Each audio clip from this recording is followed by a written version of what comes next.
चप चप करे लाला हंगावा जीजा जी के डालल रंगावा। चप चप करे लाला हंगावा।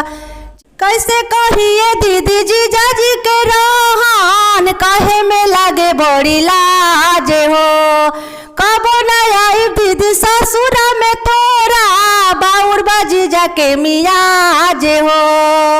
कैसे कहिए दीदी जीजा जी के रोहन कहे में लागे बड़ी लाज हो। कबो न आई दीदी ससुरा में तोरा बाउर बाजी जाके मियाज हो। चढ़ल बा होली नया रंग देले गलिया। चढ़ल बा होली नया रंग देले गलिया। भीतरी से भइल जाता जाड़ जीजा जी के डालल रंगावा। चप चप करेला लहंगावा जीजा जी के डालल रंगावा। रंग भीतरी ले जाता हमारे रोमा गनगनाता। दीदी जीजा जी के चलिया हमरा तनी ना सोहाता। रंग भीतरी ले जाता हमारे रोमा गनगनाता।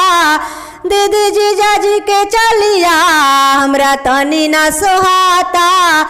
कुआरू न करेला विचार हमार भीतरी से धरता बुखार। जीजा जी के डालल रंगावा। चप चप करेला लहंगावा जीजा जी के डालल रंगावा। कही दीदी जीजा जी के रहन कहे में लगे बड़ी लाज हो। कबो न आई दीदी ससुरा में तोरा पूर्वा जीजा के मियाज हो। चढ़ल बा होली नया रंग देले गलिया। भीतरी से भइल जाता जाड़ जीजा जी के डालल रंगावा। चप चप करेला लहंगावा जीजा जी के डालल रंगावा। चप चप करेला लहंगावा जीजा जी के डालल रंगावा।